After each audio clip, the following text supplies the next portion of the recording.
Narayana UPSC radio में स्वागत है।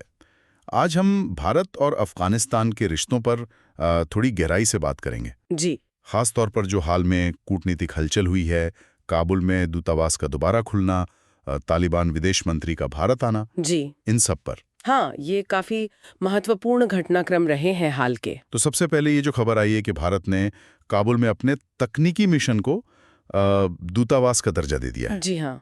विदेश मंत्री एस जयशंकर ने खुद ये बात तालिबान के विदेश मंत्री अमीर खान मुत्ताकी से मुलाकात में कही। हमें याद है 2021 में वो अमरीकी सेना की वापसी के बाद भारत ने दूतावास बंद कर दिया था। बिल्कुल। तो ये तो काफी बड़ा कदम लगता है। जी। इसका असल मतलब क्या समझें? बिल्कुल, ये एक बहुत अहम कदम है।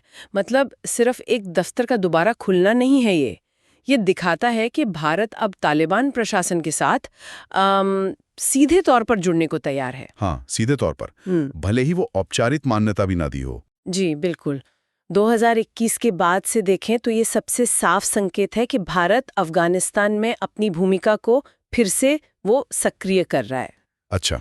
और लगता है इस बातचीत का मुख्य मकसद भी यही था कि भाई द्विपक्षीय संबंधों को एक नई दिशा दें और जो साझा चिंताएं हैं जैसे सुरक्षा, हाँ, सुरक्षा, उन पर बात हो। हाँ, और सुरक्षा का मसला तो हमेशा ही बहुत अहम रहा है भारत के लिए वहाँ। बिल्कुल। तो बताया जा रहा है कि भारत ने अफगानिस्तान की संप्रभुता, क्षेत्रीय अखंडता, इन सब का सम्मान करने की बात दोहराई। लेकिन साथ ही वो पाकिस्तान से जो अफगान शरणार्थियों को जबरन वापस भेजा जा रहा है, उस पर चिंता भी जताई। हाँ, ये एक मानवीय मुद्दा भी है और सुरक्षा से भी जुड़ा है। और सीमा पार आतंकवाद को दोनों देशों के लिए साझा खतरा बताया गया। हाँ, और देखिए दिलचस्प बात यह है कि भारत ने सीधे तौर पे पाकिस्तान का नाम नहीं लिया इसमें। नहीं लिया है ना? नहीं, पर इशारा तो बिल्कुल साफ था।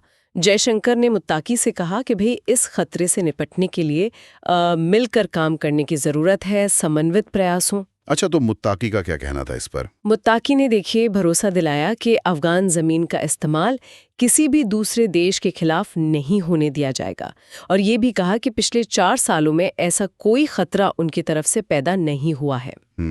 उन्होंने तो ये दावा भी किया कि लश्कर-ए-तैयबा जैसे जो आतंकी समूह हैं, उन्हें अफगानिस्तान से बाहर कर दिया गया है। बाहर कर दिया गया है। हाँ, और इसीलिए कहा कि किसी साझा ऑपरेशन की जरूरत नहीं है। अब भारत के लिए ये आश्वासन कितने पुख्ता हैं, ये तो खैर देखने वाली बात होगी। सही बात है, आश्वासन अपनी जगह है, जमीनी हकीकत अपनी जगह।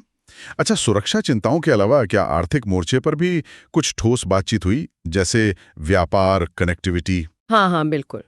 आर्थिक पहलू भी काफी अहम था इस बातचीत में। वो जो Bharat Afghanistan air freight corridor है, उसे फिर से शुरू करने का स्वागत किया गया। इससे व्यापार में आसानी होगी। वो तो जरूरी है। और मुत्ताकी ने खास तौर पर वाघा बॉर्डर के जरिए व्यापार बढ़ाने पर बहुत जोर दिया। वाघा बॉर्डर, अच्छा। हाँ, कहा कि ये अफगानों के लिए सबसे सस्ता रास्ता है और उम्मीद जताई कि भारत और पाकिस्तान इसे खुला रखेंगे। लेकिन वाघा तो भारत पाकिस्तान के बीच है। जी, इसीलिए ये मुद्दा थोड़ा पेचीदा है। और उन्होंने चाबहार बंदरगाह वाली बात भी उठाई। अच्छा, चाबहार, वो ईरान वाला पोर्ट? हाँ, वही जो भारत के लिए मध्य एशिया तक पहुंचने का एक अहम रास्ता है, पाकिस्तान को बाईपास करके।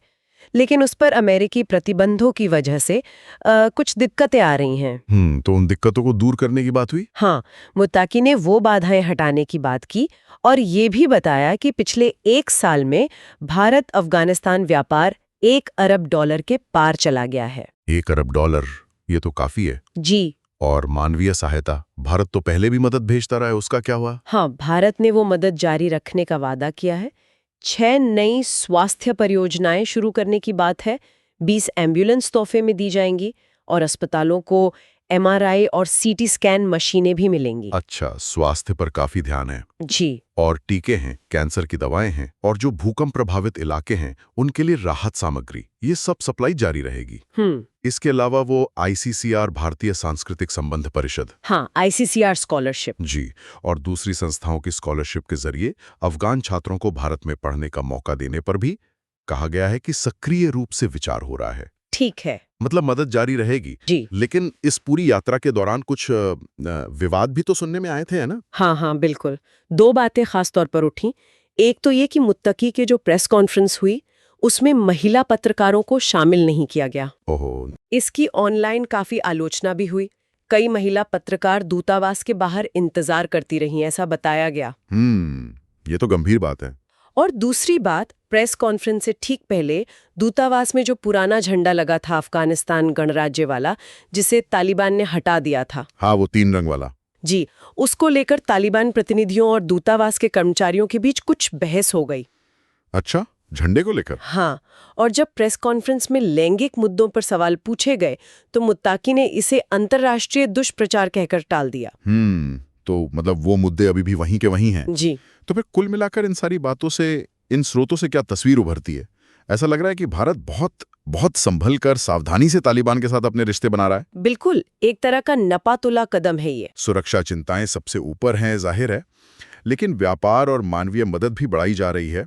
पर वो जो तालिबान शासन की वैधता का सवाल है और उनकी अपनी नीतियां, खासकर महिलाओं को लेकर, उसको लेकर मुश्किलें तो अभी भी बनी हुई हैं। हाँ, बिल्कुल सही।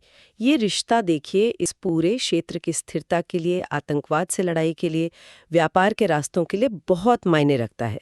भारत का ये दूतावास का दर्जा बढ़ाना, ये एक बड़ा कूटनीतिक कदम है, इसमें कोई शक नहीं। हाँ, लेकिन आगे ये रिश्ते कैसे बढ़ेंगे, ये बहुत कुछ इस बात पर निर्भर करेगा कि तालिबान सुरक्षा के कितने पुख्ता आश्वासन देता है और उन पर अमल कितना होता है। और वो व्यापार वाली रुकावटें? हाँ, और चाबहार और वाघा बॉर्डर जैसी जो व्यापारिक रुकावटें हैं, वो कैसे दूर होती हैं, ये सब देखना होगा। सही। तो श्रोताओं के लिए हम एक सोचने वाली बात छोड़ जाते हैं आखिर में। जी। क्या भारत का तालिबान के साथ ये जो जुड़ाव बढ़ रहा है, क्या ये भविष्य में अफगानिस्तान के अंदर मानवाधिकारों पर, खासकर महिलाओं के अधिकारों पर कोई सकारात्मक असर डाल पाएगा? या फिर ऐसा होगा कि भू राजनीतिक जरूरतें और सुरक्षा की चिंताएं इतनी हावी हो जाएंगी कि ये मानवाधिकार वाली चिंताएं पीछे रह जाएंगी? बिल्कुल, ये एक बड़ा सवाल है। बिल्कुल, ये सोचने वाली बात है।